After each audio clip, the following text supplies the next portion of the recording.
Hello student, I am Dr. Ashu Mittal. I am working as a professor of pharmaceutics with Kite School of Pharmacy, Ghaziabad. Today we are going to discuss about in vitro in vivo correlation. Under this topic we will be discussing about regulatory definitions of in vitro in vivo correlation, purpose of in vitro in vivo correlation, basics of correlation, levels of in vitro in vivo correlation, establishing an in vitro in vivo correlation using BCS, that is biopharmaceutical classification system. We'll also be discussing the how IVIVC model is developed, basic elements of development of IVIVC. We will also learn general steps to develop and validate IVIVC models and softwares related to IVIVC. Besides this, how IVIVC is relevant to industry, and then we'll conclude. During development of pharmaceutical formulations, it is essential to know if the correct drug concentration reaches at the desired site of action. During absorption is estimated in vivo, that is in human body, particularly in plasma. Typically the key variables for in vivo is plasma concentration time profiles of drug after oral administration. In vitro means literally within a glass and addresses a biological process made to occur in laboratory. It refers to techniques of performing a given procedure in a controlled environment outside of a human body. The term correlation is a statistically measure that frequency employed within the biopharmaceutics to indicate the process of establishing a relationship or connection between in vivo and in vitro variables. Mathematically, the term correlation means relationship measurable in vivo and in vitro variables. From biopharmaceutics standpoint, correlation could be referred to as relationship between appropriate in vitro drug release data and in vivo absorption parameters. The absorption of drug entity into systemic circulation depends upon the drug release in the system. Thus, in turn, it is governed by dissolution of drug from the formulation. Thus, dissolution plays a very important role in making the active ingredient available to the body. The emergence of correlation between in vivo, in vitro studies has opened a new arena, making the dissolution analysis of dosage form the single most useful test for predicting in vivo behavior of the drug.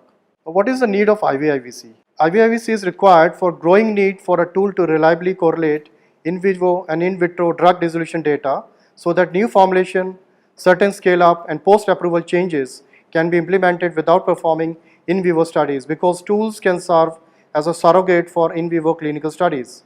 Such a tool can shorten formulation development time, optimizes the use of resources, improve overall drug dosage form quality. It is an invaluable mathematical tool that can be used in the development of new formulations to reduce the number of clinical pharmacokinetic studies during product optimization. It increased activity in developing IVIVC, indicates the value of IVIVC to pharmaceutical industry, and have been main focus of attention of pharmaceutical industry. Students now will see the main purpose of developing IVIVC models. The main purposes are IVIVC is a mathematical model used to collect in vitro data and to predict the in vivo response without having to conduct in vivo clinical studies. To establish the dissolution test as surrogate for human biochemical studies in the initial approval process, the batch size scale-up process, batch-to-batch bioequivalence assurance, and for post-approval changes. To request bio-waivers for site of manufacture change, formulation change, IVIVC can be used in lieu of required in vivo studies. Students, some more applications of IVIVC are to support or validate the use of dissolution method and to set up biopharmaceutically meaningful dissolution specification. The valid dissolution method can be used for predicting the in vivo performance of SOPEC type changes. To support strength change justification, development optimization of conventional and novel drug delivery systems, to assist in batch-to-batch quality control during manufacturing of drug dosage forms. Students, two definitions of IVIVC has been recommended by USP and US FDA. As per US FDA, an in vitro in vivo correlation has been defined, a predictive mathematical model describing the relationship between an in vitro property of dosage form and in vivo response. As per United States Pharmacopoeia, it can be defined as the establishment of relationship between a biological property or a parameter derived from biological property produced by dosage form and a physiochemical property or characteristic of the same dosage form. Student, as you know, IVIVC is a relationship between in vivo data and in vitro data. So we must know which are the parameters which are related to in vivo data and which are the parameters which are related to in vitro data. For example, in vivo data The parameters are plasma concentration time profile, and the corresponding in vitro data is percent drug dissolution profile. In vivo data, it is plasma concentration at time t, whereas in case of in vitro data, it is percent drug release at time t. In vivo data, we have to calculate Cmax, Tmax, AUC 0 to t, AUC 0 to infinity, whereas in case of in vitro data, it is amount of maximum drug dissolved, time taken for maximum amount of drug to dissolve, total amount of drug dissolved. In case of in vivo data, it is time for 30% absorption, time for 50% absorption, time for 90% absorption.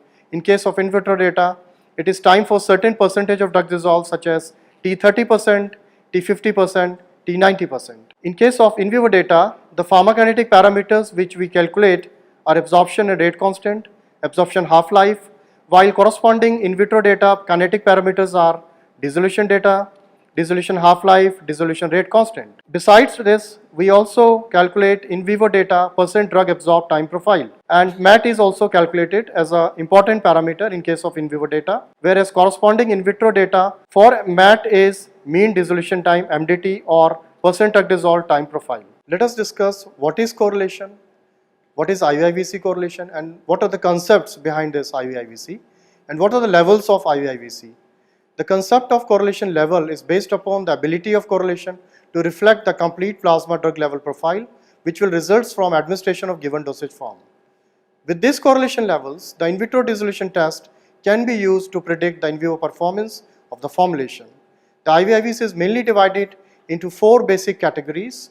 These 4 foundation levels of IVIVC correlation have been developed in the FDA guidelines, which include level A, level B, level C, and level D. Level A, generally it is a linear point-to-point relationship between in vitro dissolution and in vivo input rate. In vivo input rate is plasma concentration time profile, whereas level B is a mean in vitro dissolution time, MDT, versus mean residence time, that is MRT. Level C discusses single point relationship, that is T50%, that is percentage dissolved, for example in 4 hours, versus any of the one pharmacokinetic parameter such as Cmax or AUC. Multiple level C, it relays one or several pharmacokinetic parameters of interest to drug dissolved at several time points. Level A correlation is a point-to-point relationship between in vivo data and in vitro data as shown in the figure. Regulatory agency suggested the 3 formulations with different release rate differ by 10% as measured by percent dissolve of slow, medium, fast release formulation and proper reference should be used in demonstrating IVIVC relationship. Use of only one formulation may be considered for formulation for which in vitro dissolution is independent of dissolution test condition, example dissolution media, agitation and pH. According to FDA guidelines, the model should predict the entire in vivo time course from the in vitro data. In this context, the model refers to the relationship between in vitro dissolution of an extended release dosage form and in vivo response such as plasma concentration or amount of drug absorbed. Since level A correlates entire in vivo profile, it is the most informative and information and useful from a regulatory perspective. It is the most preferred to allow biowaiver for changes in the manufacturing site, raw material supplier, and minor changes in formulation. In the first step of IVIVC development, in case of level A correlation, the in vivo release profile from 3 formulations are derived from their plasma concentrations, and thereby, using deconvolution method, their absorption profile is estimated. The in vivo profile and the in vitro profile, then they are compared, and level A correlation is tried to establish. The in vivo release profiles are taken superimposed on the in vitro release profiles. The good fit promises a reliable correlation and indicates that release kinetics are similar in vitro and in vivo. The percent release in vitro are then plotted against the percent release in vivo for the same time inputs as shown in the figure. The percent drug absorbed can also be plotted against percent drug dissolved. In this case, percent drug absorbed is calculated either by method of residual, Wagner-Nelson method, and Lou-Riegelmann method. The equation of regression line is the IVIVC model, which can be used to predict the in vivo performance of formulation after certain scale-up and post-approval changes. Let us see what are the typical regulatory relevance of IVIVC level A. What are the primary objectives? The primary objective of IVIVC is to obtain biowaiver, to use a dissolution test as a surrogate for pharmacokinetic data. It is used as surrogate to bioequivalence studies which might typically be required with scaling up or minor post-approval changes, which may include site of manufacture, formulation composition, dose strength. It also helps in bio-waiver requirements for lower strength of a dosage form to reduce development time and optimize the formulation. Setting dissolution specifications. It is recommended by regulatory authority for most modified release dosage forms. Now students, let us see what is level B correlation. In level B correlation, the mean in vitro dissolution is compared with either the mean residence time or the mean in vivo dissolution time, as shown in figure. In figure, it is a plot between mean dissolution time versus mean residence time. Even though a level B correlation uses all in vitro in vivo data, it is not considered a point-to-point correlation. It does not reflect the actual plasma concentration in a unique way because more than one kind of plasma curve produces similar mean residence time. For this reason, a level B correlation has limited interest and has little regulatory value as an application point of view. Student, level C correlation. It is a predictive mathematical model of relationship between the amounts dissolved in vitro at a particular time. For instance, percentage dissolved in 8 hours or time required for in vitro dissolution of a fixed percent of dose. For instance, T50%, T90%. To one mean pharmacokinetic parameters such as seen in figure 3 such as Cmax or AUC. The figure shows a plot between fraction of drug dissolved versus pharmacokinetic parameter such as Cmax or AUC. Therefore, it represents a single point relationship and does not reflect the entire shape of plasma drug concentration. This is the weakest level of correlation as partial relationship between absorption and dissolution is established. This level is not useful for obtaining a bioequivalence waiver. Since level C correlation is the weakest level of correlation as partial relationship between absorption and dissolution is established, this level is not useful for obtaining a bioequivalence waiver, but it can be useful for early stages of formulation development. Student, let us discuss what is multiple level C, IVIVC. A multiple level C correlation relates one or several pharmacokinetic parameter of interest such as Cmax, AUC or any other suitable parameter to the amount of drug dissolved at several time points of dissolution profile. It may be useful with at least 3 dissolution time points covering the early, middle and later stage of dissolution profile. If a level C correlation is achieved, a level A correlation is likely and is preferred submission method to regulatory agencies. Developing and evaluating the correlation use the same criteria as with level A correlation.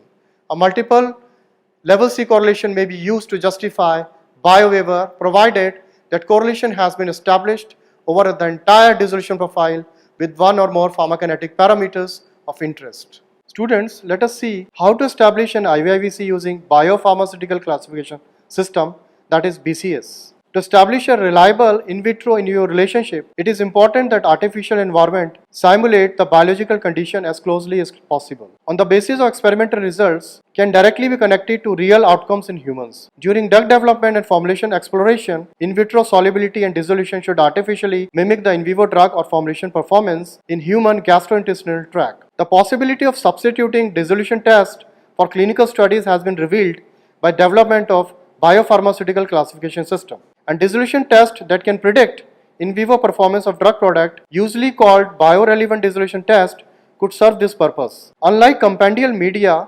conventional buffers, USP, biorelevant media should represent the gastric and intestinal environment in fasted and fed states. Biorelevant dissolution testing was proved valuable in predicting both in vivo behavior of lipophilic and poorly water-soluble drugs. The in vivo results are then related to in vivo drug plasma concentration profile. Establishment of IVIVC using BCS is used for development and optimization of drug formulations. Pharmaceutical and related organizations often use this approach to reduce costly and time-intensive trials on human beings during formulation development. IVIVC is normally expected for highly permeable drugs or drug under dissolution rate limited conditions. This statement is supported by biopharmaceutical classification system, which anticipate the successful IVIVC for highly permeable drugs. BCS is a fundamental guidelines for determining the condition under which IVIVC are expected. In the BCS, a drug is classified in one of the 4 classes based solely on its solubility and intestinal permeability. The biopharmaceutical classification can be used as a basis for setting in vitro dissolution specifications and can also provide a basis for predicting likelihood of achieving a successful in vitro in vivo correlation. The BCS is classified into 4 categories. The class 1 comprises of high solubility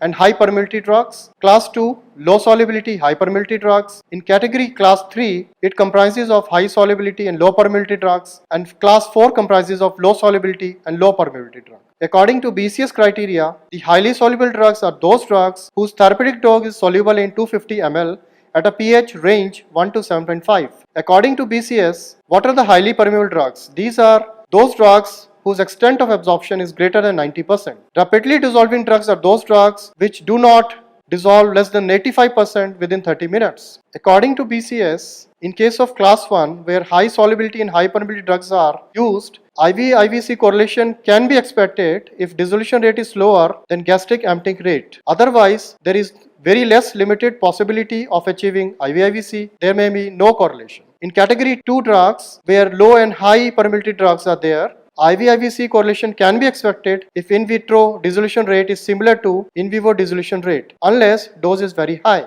In case of BCS 3 drugs, absorption permeability is rate determining, and the IV-IVC correlation establishment is limited or it is not possible. In case of 4 category drugs, limited or no IV-IV correlation is expected. Students, let us see what are the requirements of in vitro release profile. For in vitro release profile, we required USP apparatus 1, that is basket, 100 RPM, or we can also use USP2 apparatus, which is paddle, and the RPM is 50 and 75. Besides apparatus, we are going to use aqueous dissolution media, the volume of which will be 900 ml, at a pH range of 1 to 1.5, 4 to 4.5, 6 to 6.5, and 7 to 7.5, maintaining temperature at 37 degrees Celsius. A surfactant may be required for drugs having low solubility. For in vitro food effects, we can use rotating dialysis cell method. We can also see the effect of oils, enzymes, and pH. For establishment of in vitro dissolution data, we have to use compendial methods. We can also use methods other than compendial method, but we have to justify for that. The dissolution profile of at least 12 individual dosage units must be used. From each lot should be determined. Aqueous media should be preferably used. The coefficient variance should be kept less than 10%, and we have to use the parameters like difference factor F1 and F2 in order to compare the dissolution data. In recent years, FDA has placed more emphasis on dissolution profile comparison in the area of post-approved changes and bio waivers. Under appropriate test conditions, a dissolution profile can be characterized between pre-change and post-change product for SUPEC. Murray and Flannel proposed a model-independent mathematical approach to compare the dissolution profile using two factors, difference factor, which is F1, and similarity factor, which is F2, as shown on the screen, where RT and TT are the cumulative percentage dissolved at each of the selected end time points of the reference and test product respectively. The factor F1 is proportional to the average difference between two profiles, whereas F2 is inversely proportional to the average square difference between the two profiles, with emphasis on the larger difference among all time points. The factor F2 measures the closeness between the two profiles. Because of the nature of measurement, F1 was described as difference factor, F2 as a similarity factor. As F2 assures similarity in product performance, the F2 comparison has been the focus in agency guidance. When two profiles are identical, the value of F2 is 100. An average difference of 10% at all the measured time points result in a F2 value of 50. FDA has set up a public standard of F2 value between 50 to 100 to indicate similarity between two dissolution profiles. A F2 value of 50 or greater ensures sameness or equivalence of two curves, and thus the performance of two products. In cases where more than 85% of drug are dissolved within 15 minutes, dissolution profile may be accepted as similar without further mathematical evaluation. Now let us discuss how IVIVC models are developed. Development of IVIVC consists of model development and model validation. A number of methods are available to probe the in vitro in vivo relationship. Among the earliest methods are two-stage deconvolution methods that involve estimation of in vivo absorption profile from the concentration time data using Wagner-Nelson or Roux-Riegelmann method, that is stage 1. Subsequent to estimation of in vivo absorption profile, the relationship within in vitro dissolution is evaluated. This is called stage 2. More recently, one-stage convolution-based approaches for IVIVC have been investigated. The one-stage convolution method compute the in vivo absorption and simultaneously model the in vitro in vivo data. While two-stage method allows for systematic model development, the one-stage method obviates the need for administration of intravenous, oral solution, or immediate release bolus dose. Now let us discuss the general procedure or steps to develop and evaluate IVIVC models. There are 5 steps are there. The step 1 is that we have to select 3 formulations with different release rates, which could be fast, moderate, and slow. And we also have to take one proper reference. Step 2 is we have to determine the dissolution versus time profile for each selected formulation. In step 3, we are going to conduct a bioavailability and determine plasma drug concentration versus time profile for each selected formulation. In case of step 4, we have to determine pharmacokinetic parameters of interest in accordance with our IVIVC level. Lastly, we have to determine the relationship between in vitro and in vivo variables. In step 5, we are going to determine relationship between in vitro in vivo variables.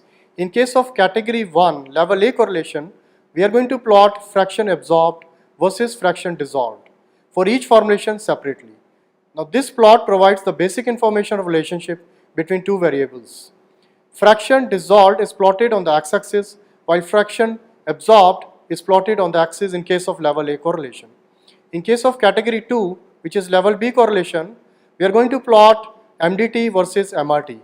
MRT is plotted on y-axis, whereas mean dissolution time, that is MDT, is plotted on the n-axis. In case of category 3, which is level C correlation, we are going to determine pharmacokinetic parameters, that is Cmax, AUC, or any other suitable parameter to correlate to percentage drug dissolved at one time point. In case of multiple level C, we are going to plot pharmacokinetic parameter of interest, Cmax, AUC, or any other suitable parameter to correlate with percentage drug dissolved at several time points. Startly, determination of IVIVC model predictability and validation. Model predictability determines how well the correlation predict the plasma concentration versus time profile. Generally, IVIVC validation can be assessed by model predictability involving a prediction of plasma profile from in vitro dissolution data using developed IVIVC. The objective of any mathematical predictive tool is to successfully predict the outcome, that is in vivo profile, with a given model and test condition, that is in vitro profile. Integral to the model development exercise is model validation, which can be accomplished using data from the formulation used to build the model, that is internal validation, or using data obtained from different new formulation, that is external validation. While internal validation serves the purpose of providing basis for the acceptability of model, external validation is superior and afford greater confidence in model. Internal validation is done using IVIVC model for each formulation. The relevant exposure parameter are predicted and compared to actual observed values. Then prediction errors are then calculated. The prediction errors are calculated using the equation as shown on the screen. The criteria set in FDA guidance on IVIVC is that for Cmax and AUC, the mean absolute percent prediction error, that is percentage PE, should not exceed 10%, and the prediction error for individual formulation should not exceed 15%. Nowadays, various softwares are used in IVIVC studies. Some of the very popular software used in IVIVC studies as per the literature are ICON offers a hosted solution. There is a software IVIVC Plus module from GastroPlus, which offers both traditional and mechanistic devolution methods for generating IVIVC. There is a module to help user construct IVIVC module as shown on the screen, that is Phoenix Winolin. The website is also mentioned on the screen. Student, let us conclude what we have discussed so far. So what are the main roles of IVIVC? IVIVC can be used to use dissolution test as a surrogate for human studies. It is used to support or validate the use of dissolution method and specification. It also helps us to assist in quality control during manufacturing and selecting appropriate formulations. Several pharmacokinetic techniques are used for determining percentage of drug absorbed. We also discussed about various levels, level A, level B, level C, and multiple level C, out of which level A and multiple level C are the most meaningful, and they are useful in certain scale-up, post-approval changes, and we can also achieve biowaiver, which can save substantial amount of resources and time when registering post-approval changes. Thank you.